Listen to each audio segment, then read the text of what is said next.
안녕하십니까. 본 강좌는 반도체 전자통신에 관련한 내용으로 오늘날의 반도체가 어떤 과정으로 산업화되었는지 실무 엔지니어로서 실무 경험자로서 또한 실무 기술자로서 심오한 공학적 접근은 가능한 배제를 하고 시스템적으로 진행해 나가는 과정입니다. 목적은 자동차 급발진에 대한 메커니즘의 이해를 제공하는 것이 최종적인 목적입니다. 전화기, 통신, 라이트법. 한국 사람 여기서 법 발음 조심하셔야 됩니다. 자, 전화기, 통신, 백열 전구 등에서 시작된 전기혁명은 백열 전구를 응용한 진공관을 탄생시켰고 진공관 아직 사용하고 있습니다. 특정 분야에서 진공관의 특성이 필요로 하기 때문에 어떤 분야에서는 진공관을 사용하고 있는데요. 그 특성이 무엇인지 제대로 설명할 사이트는 없는 것 같습니다. 나중에 그 특성이 무엇인지 제가 나름대로 연구한 내용에 대해서 알려드리겠습니다. 제가 알려드린 내용에 대해서는 공학적인 접근이고요. 다른 사이트에서는 알 수 없는 내용일 것입니다. 저는 1984학번입니다. 84학번입니다. 정식 교육과정에서는 진공관을 구체적으로 배우진 않았지만은 원로 교수가 있는 경우 그 원로 교수는 진공관 세대입니다. 그렇기 때문에 아는 것이 진공관밖에 없어요. 그래서 진공관을 공부해야 하는 경우가 있었습니다. 참고로 60년대 한번까지는 진공관만을 공부했습니다. 그분들은 졸업할 당시 트랜지스터라는 것이 있다 라고 들은 것이 전부였습니다. 트랜지스터 공부하지도 않았고요. 하지만 우리 같은 84학번들은 그런 60학번들로부터 수업을 받았었습니다. 자, 트랜지스터 이후 진공관 이후 트랜지스터가 개발되었죠. 자, 트랜지스터와 진공관의 용도는 증폭과 스위칭 기능입니다. 증폭과 스위칭이 전자산업의 전부라고 할 수가 있어요. 자, 이거에 대해서는 나중에 제가 트랜지스터를 설명하면서 증폭이 무엇이고 스위칭이 무엇인지는 좀 더 자세하게 설명해 드릴 거예요. 증폭이라는 것은 공부하기가 상당히 어려워요. 하지만 어느 한도가 있어요. 어느 정도만 알면 끝인데 스위칭은 처음에는 공부하기가 상당히 쉬워요. 접근하기도 쉽고. 하지만 스위칭은 끝도 한도 없습니다. 오늘날의 AI 고작 해봤자 스위칭 단계를 벗어나지 않습니다. 그것만 가지고도 AI까지 다 진행해 나가는 것이 바로 스위칭 기능입니다. 1900년대 초에 진공관이 발명됐고요. 아마 1940년대 후반에 트랜지스터가 발명되었어요. 트랜지스터들을 하나의 작은 공간에 상호 연결한 것이 바로 직접 회로입니다. 1950년대 후반부터 직접 회로 트랜지스터를 직접화하는 것이 본격적으로 시작되었는데요. 이때 바로 베트남전이 발발하기 시작합니다. 공교롭게도 이 직접 회로는 군사용으로 직접 회로의 기술이 고도 성장을 하게 되기 시작합니다. 물론 다른 분야에서도 직접 회로는 시장 했는데 저는 월남전과 직접 회로의 발전 분야를 다룰 것입니다. 별도로 공부한 것이 아니고 제가 알고 있는 지식과 다큐멘터리 등에서 알게 된 지식을 접목한 것입니다. 트랜지스터와 직접 회로를 일반적으로 한국에서는 반도체라고 하죠. 세미컨덕터. 네, 정확한 표현은 고체 소자, Solid State Electronic Device가 정확한 표현입니다. 근데 편의를 위해서 반도체라는 용어를 쓰는데요. 어떻게 보면 공학적으로 설명할 때 반도체라는 것이 좀 어울리지 않는 분야가 상당히 많아요. 야, 고체 소자면 너무 편한데 반도체가 그럼 억지로 설명하는 것 같은 기분이 들어요. 하지만 뭐 그렇게 익숙해 있으니까 반도체, 고체 소자 같이 혼용해서 사용하도록 하겠습니다.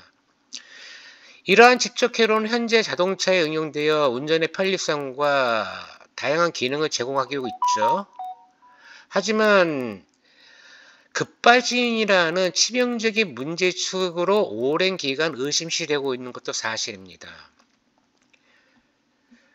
자, 급발진과 집적 회로의 관련성에 대해서는 제가 정의한 것이 아니고 유튜브 등 각종 인터넷 사이트를 통해서 여러 전문가들이 설명하고 있는데 아직까지 엔지니어링적으로 접근한 내용은 없는 것 같아요. 급발진을 공학적으로 접근한다는 것은 쉬운 것은 아닙니다. 하지만 저는 할 수 있을 것 같아요. 제가 2011년도에 미국으로 이민 와서 올해 13년째 살고 있는데요. 제가 한국에서 있을 때, 저는 타사의 엔지니어들을 상대하는 것이 제 직업이었어요. 타사의 다양한 엔지니어들 많이 상대해서 다양한 기술과 지식을 습득할 수가 있었어요. 그래서 다양하게 여러 분야를 알고 있는 것이 저희 특징입니다. 그래서 급발진이라는 것도 다양한 지식이 필요해요. 그래서 제가 이런 것들을 공학적으로 접근할 수 있을 것 같아요. 이러한 급발진에 대해서는 아직 정립되고 있지 않지만 최고적으로 급발진의 원인에 대해서 이해를 제공함으로써 급발진 의심 사고를 94% 줄이겠다. 참 배짱도 좋습니다. 제가 여기서 94%라는 수치는 상당히 의미 있는 숫자입니다. 이 수치에 대해서도 제가 나중에 설명드리겠어요. 94%. 그런데 우리가 이러한 전자 시스템을 이해하기 위해서는 통신, 전화기, 백열 전구부터 시작하는 게 좋아요. 보통 학교에서는 수학, 물리학, 전기자기학, 회로이론 이런 거 다 거치고 나서 3, 4학년 때 이런 걸 대충 하는 것 같은데 백열 전구는 아예 안 하겠죠. 그러면 재미가 없어요. 시스템을 알면서 공학을 해야지 공학만 따로 하면은요 그거 전혀 의미가 없습니다. 그래서 저는 통신, 전화기, 백열 전구라는 시스템으로서 공학을 접근해 나가는 방향을 할 거예요. 여기서 보면은요, 고품질 전화통신을 개발하는 과정에서 나온 기술로 우주의 나이가 137억 년이라는 것을 측정하게 되었어요. 즉, 137억 년 전에 빅뱅이 있었고, 그것이 우주의 탄생이라는 것은 이미 알고 있죠. 그런데 그 기술은 고품질 전화통신 개발 과정의 기술을 바탕으로 알게 된 것입니다. 현재 사진 기술, 영상 기술, 동영상 기술, 사운드 처리 기술은 바로 이러한 유선 통신 기술에 기반을 두고 있습니다. 이에 대해서는 나중에 설명드릴게요.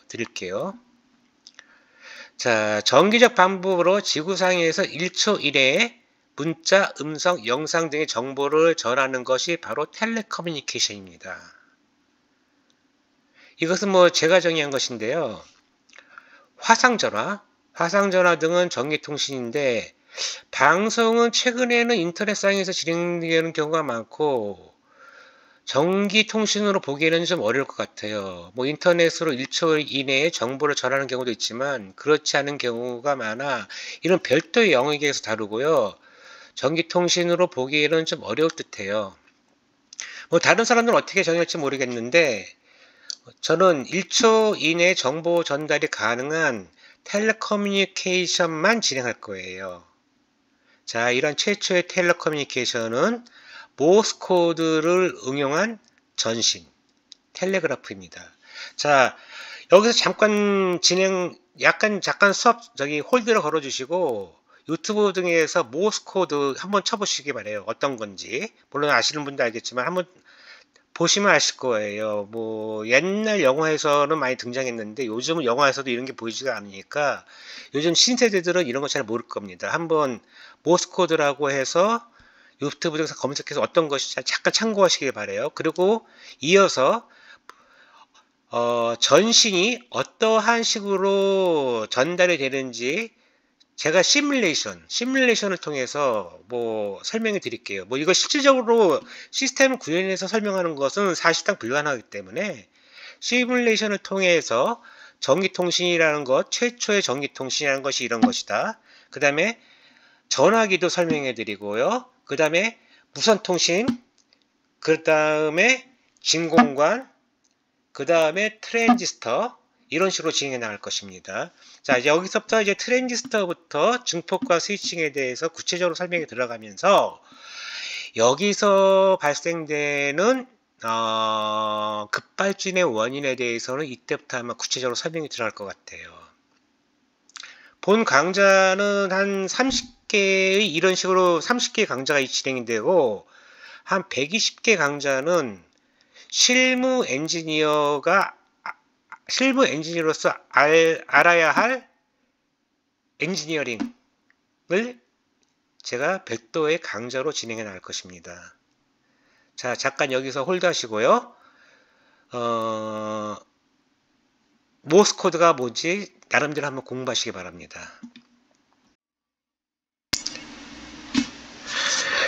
지금부터 모스 통신에 대해서 시작하겠습니다. 모스는 사람 이름입니다. 이 모스가 단독으로 이 모스 코드를 개발한 것이 아니고 여러 사람들이 개발한 것을 모스가 종합적으로 이렇게 표로다가 개발해냈습니다. 최초의 모스 통신은 1844년 미국의 벌티모어와 워싱턴 DC 사이 약 40마일, 구글맵에서 확인해보니까 약 40마일 거리 정도 되더라고요. 40마일이면 약 60km가 좀 넘죠. 한국에서는 워싱턴이라고 하죠. 근데 미국에서는 워싱턴 주가 있고 워싱턴 DC가 있어서 일반적으로 DC라고 얘기합니다. DC. 미국 사람들은. 벌티모어는 제가 사는 곳에서 약 1시간 반에서 2시간 거리에 있고요. DC는 약 1시간 거리고 지금도 일주일에 한 번씩 DC에 가서 일을 하고 있습니다. 전신 연락에 사용됐다고 하는데 전신이 뭐냐면 쉽게 얘기하면 문자 통신입니다. 최초의 문자 통신은 바로 모스 코드였고요. 두 번째 문자 통신은 텔렉스입니다. 텔렉스. 그 다음에 팩시밀리가 나왔죠. 그 다음에 뭐 PC 통신이 있었고 그것이 오늘날의 인터넷으로 이어지게 됩니다. 여기 모스 코드라고 하지 않고 한국에 있을 때는 제가 주로 CW 통신이라고 많이 했거든요. 컨티니스 웨이브. 요즘 모스 코드는 유선으로 쓰는 경우는 없습니다. 하지만 무선으로 재난신호 SOS 등에 의해서 필요로 해서 무선으로 CW 통신이 일부 쓰이고 있고요. 일부 소형 선박들에서는 뭐 비싼 무선 시설을 가질 수 없기 때문에 재난신호 시에는 이 SOS를 갖다가 기계적으로 자동 발신할 수 있도록 그런 시설을 갖춰져 있어요. 모스는 여기 보면 짧은 긴 스페이스 세 가지로 구성되어 있고 제가 한국에서 읽을 때는 돈, 스, 짧은 거는 돈, 긴 거는 스 이렇게 읽습니다. 모스 통신에서 알아둬야 될 것은 돈이 S고 스가 O라는 거. 그래서 돈, 스, 돈 이것이 바로 SOS입니다. 1844년이면 산업혁명 이전입니다. 이 모스 통신이 나오기 전에 통신은 어떤 것을 사용했냐면요, 북소리, 그 다음에 연기, 스모크, 봉화죠. 한국에서는 봉화라고 그러죠. 북소리, 봉화. 그리고 일부에서는 비둘기 다리에다 편지를 걸어서 보내는 방법도 있었다고 합니다. 모스 통신, CW 통신이라고 깨졌대요. CW 통신 이전에 가장 고속통신이라고 할 수 있으면 말 타고 직접 그 거리까지 가는 것이 그나마 가장 고속통신이었었는데, 이 CW 통신이 서서히 등장하기 시작하면서부터 이 지구상에서는 1초 이내에 문자를 정기적 방법으로 보낼 수 있는 텔레커뮤니케이션이 서서히 시작되기 시작합니다. 자, 지금부터 시뮬레이션을 통해서 모스 통신에 대해서 알아보겠습니다.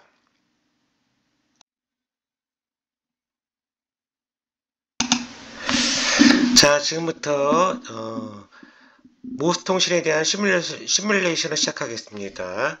이 시뮬레이션 프로그램은 프로테우스라는 프로그램이고요. 지금은 이것은 데모 버전입니다.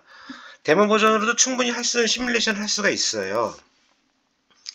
앞으로 제가 이 과정을 진행하면서 여러분들이 알아야 될 전자회로, 뭐 전기회로 이것들은 별도 과정을 진행해 나갈 때 제가 이 시뮬레이션을 이 프로테우스 시뮬레이션으로 진행해 나갈 겁니다. 제가 시뮬레이션 툴은 이거 하나밖에 써보지 않았기 때문에 여러 개의 시뮬레이션 툴이 있다고 알고 있는데 다른 건 뭔지 몰라요. 알려고 하지도 않았고. 자, 지금 이거는 현재는 1844년으로 다시 돌아갔습니다. 여기 포인트 1 포인트 하나, 포인트 2, 포인트 통신이고요. 이 거리는 40마일, 약 60km 정도 됩니다. 하나는 워싱턴 DC, 하나는 벌티모어입니다. 자, 1844년은요, 산업혁명 이전입니다. 이 시절에는요, 램프 없었어요. 스위치 있었습니다. 배럴이 있었습니다. 부자 없었습니다. 릴레이 있었습니다. 이 시절에는요, 아직까지 미국과 유럽이 배를 타고 여행할 때 돛담배로 여행하던 시절입니다. 큰 돛을 단 배가 항해하던 시절이고 아직까지 직리선이 나오지 않았어요. 이때 사람들이 알게 된 전기는 배터리에다가 메탈 와이어를 연결해서 전류를 흐르게 되는데 이때 그 선 위에다가 나침판을 올려놓으니까는 나침판 바늘이 움직이더라. 전류가 흐르면 자기장이 발생한다. 이걸 알아낸 사람이 페러데이입니다. 페러데이는 그거 하나 알아낸 것으로 당시 세계적으로 유명한 과학자가 됩니다. 그리고 또 우리가 잘 알고 있는 콘덴서 용량 페라드가 그에 이름에서 가지고 온 겁니다. 이 당시 알고 있는 지식은 그게 전부입니다. 이 시절에는 뭐 전류 법칙, 뭐 전압 법칙 그런 거 몰라요. 금속 메탈 와이어에 전류를 보낼 수가 있다. 이게 알고 있었던 기술입니다. 이 시절에는 램프 없었고 부자 없었어요. 그러면은 이 램프하고 부자가 없이 제가 시뮬레이션 해보니까는 시뮬레이션 되지가 않습니다. 그래서 미래 세대, 요거보다 약간의 미래 세대에서 램프하고 부자를 가지고 왔고요. 이 당시에 이 선은요, 통신선은 메탈 와이어라고 되어 있는데 이 메탈 와이어가 뭐 구리인지 뭔지는 모르겠고 전류를 흐를 수 있는 금속선으로만 알고 있어요. 자, 여기 릴레이가 있습니다. 릴레이. 이 당시 사람들, 자, 도선에 코일에 전류를 흐르니까 이게 자석 성질을 갖더라. 그래서 금속편을 끌어당기더라. 이 시절에 이걸 알고 있었습니다. 자, 릴레이에 대해서도 제가 나중에 별도로 자세하게 설명을 드릴 겁니다. 그리고 통신은요, 포인트 투 포인트 통신에 있어서, 점 대 점 통신에 있어서 이건 한 채널인데요. 한 채널만 이용하는 방법이 있고 두 채널을 이용하는 방법이 있어요. 이 한 채널만 이용하는 것을 갖다가 심플렉스 통신이라고 하고요. 두 채널을 이용하는 것을 듀플렉스 통신이라고 합니다. 물론 듀플렉스 통신이 편하죠. 통신과 수신을 동시에 이루어질 수 있으니까. 하지만은 통신 채널을 구현하는 비용이 여러분들이 생각하는 것 이상으로 비쌉니다. 그래서 심플렉스를 이 당시에는 많이 사용했었어요. 한 선으로만. 한쪽에서 통신하고 한쪽에서 수신하고 같은 선으로 한쪽에서 통신하고 또 다른 쪽에서 수신하고 이것이 이 시절엔 구현되어 있고요. 제가 이거 듀플렉스를 구현해 보니까는 시뮬레이션이 너무 간단합니다. 그래가지고 제 실력 발휘하는 데 있어가지고 약간 지정이 있어가지고 실력 발휘를 위해서 제가 심플렉스로 약간 복잡하게 구현했어요. 여러분에게 좀 잘난 척을 하기 위해서요. 자, 다시 1844년으로 돌아가서 한쪽은 벌티모어와 한쪽은 워싱턴 DC예요. 자, 시뮬레이션을 시작합니다. 1844년으로 돌아가서 그 시절을 타임머신으로 타고 가서 램프하고 부저를 그 윗세대에서 잠시 빌려다가 와서 이것을 구현했습니다. 자, 시작합니다. 자, 아무것도 이상이 없어요. 한쪽에서 신호를 갖다가 스위치를 닫습니다. 불이 들어오네요. 여기도 불이 들어오고 여기도 불이 들어옵니다. 다시 스위치를 끕니다. 여기 보세요. 여기 릴레이가 어떻게 되는지. 자, 불을 누릅니다. 릴레이가 연결이 되고 여기 불이 들어오고 그러면 이쪽에서 볼 때 이쪽에서 송신을 하려고 하는구나. 이것을 알게 되겠죠. 그러면 송신하려고 할 때 얘 부자를 갖다가 닫습니다. 그러면 여기 닫는 순간 여러분들이 그 비프 사운드 들었을 거예요. 여기 딱 끊어버립니다. 이렇게 되면 여기서 이쪽으로 송신 모드가 돼가지고 신호가 이런 식으로 가서 배터리를 올려주는 겁니다. 여기 그라운드 같이 붙어 있죠. 여기서도 올려주지만 여기서부터 시작합니다. 실질적으로 여기서부터 시작해서 쭉 가서 연결되고 쭉 가서 이쪽으로 연결이 되고 이렇게 돌아가게 되어 있네요. 자, 이렇게 연결되어 있습니다. 이거 여러분들 회로 이론적으로 따지게 되면은 지금은 이거 회로 이론적으로 해석이 안 돼요. 그러니까 지금은 그냥 이렇다라는 것만 알려주세요. 여기부터 여기까지 루프가 형성이 됐다. 루프가 형성이 됐다. 자, 송신합니다. 자, 여기 송신하게 되면은 비프 사운드가 이쪽에서 돌릴 거고 여기서 이것이 움직이는 것을 확인할 수가 있을 거예요. 그럼 여기에다가 뭘 두냐면 여기에다가 페이퍼를 흘려요. 이때는 아직까지 모타가 나오던 시절이 아니기 때문에 페이퍼를 갖다가 사람이 손으로 쭉 당깁니다. 이쪽으로 쭉 당기면은 얘가 눌러져 있을 만큼 뭐 돈, 짧은 거, 긴 거, 스페이스 세 가지가 종이 페이퍼 위에 마킹이 되게 돼 있어요. 그 성질로다가 수신을 하게 됩니다. 그럼 송신하는 것만대로 송신하고 그 다음에 여기 이쪽도 마찬가지로 자기가 송신 제대로 가고 있는지를 갖다가 막 쭉 당기면서 마킹을 할 수가 있어요. 그러니까 송신하고 수신 간에 제대로 되고 있는지를 갖다가 구분할 수가 있는 거죠. 자 누르면은 비프 사운드 가면서 이게 마킹이 되게 돼 있어요. 그러면 제가 송신이 다 끝났다. 딱 버립니다. 자, 그 다음에 여기서 송신이 끝났구나를 알고 여기서 올립니다. 여기서 이제 송신하게 되는 거예요. 그러면 다 끝났다. 누르고 뜨고 다시 누르고 뜨고 끝났습니다. 자, 이제 통신이 끝났습니다. 이러한 기술이 1844년 산업혁명 이전에 구현이 됐습니다. 자, 이 유선통신을 갖다가 왜 그렇게 사람들이 갈망했을까요? 모든 건 리얼타임 통신이 상당히 중요한 시기가 있습니다. 특히 전시요. 그걸 대비하기 위해서 전시나 재난 상황에 대해서는 리얼타임 커뮤니케이션이 상당히 중요하기 때문에 당시에 할 수 있는 모든 기술, 모든 자본을 동원해서 이 통신을 구해 나가기 시작합니다. 여러분들의 지금 쓰는 통신 굉장히 편하죠. 다 이러한 과정들을 겪어서 오늘날의 인터넷 통신 인터넷 통신 너무 쉬우니까는 너무 편하니까는 저절로 된 거로 알고 있지만은요. 저절로 된 거 아닙니다. 상당히 막당한 비용, 당시 그 짧은 몇 가지 안 되는 기술로 배터리, 스위치, 전선만 가지고 또 릴레이만 가지고 이것을 구해냈습니다. 자, 다음에는 오늘 그러면은 여기서 하고 다음에는 전화기 쪽으로 한번 설명해 드릴게요. 전화기 쪽으로 설명해 드릴게요. 아직은 유선 통신 단계입니다. 이 전화기를 하게 되면은 전화기를 하고 여러분들이 많이 듣는 데시벨을 알게 될 거예요. 데시벨 듣기는 많이 듣는데 사실 알고 쓰는 사람 몇 명 안 됩니다. 데시벨에 대해서. 그래서 데시벨이 어떤 것인지 왜 데시벨이라는 단어를 쓰게끔 되어 있는지를 갖다 여러분들이 이해하게 될 것이고요. 그 다음에 하는 것이 다시 시대를 거꾸로 돌아가서 마르코니의 무선통신을 하게 될 겁니다. 그럼 마르코니의 무선통신을 하게 되면서 이제 본격적으로 소자 쪽으로 진행하게 나가게 될 거예요. 무선통신, 모스통신, 전화기 이 세 가지만 알게 되면은요. 나머지 것들은 그렇게 공부하는 게 재미가 있어요. 어렵죠. 물론 어렵지만은 뭔가 알고 하는 것하고 모르고 하는 것하고는 하늘땅 차이입니다. 그 세 가지만 알게 되면은요. 특히 마르코니의 무선통신을 알게 되면은요. 여러분들이 맨날 듣던 주파수 개념, 그리고 파장 개념, 통신 개념 상당히 50점은 따고 들어갑니다. 자, 그럼 다음에 전화기에서 만나겠습니다.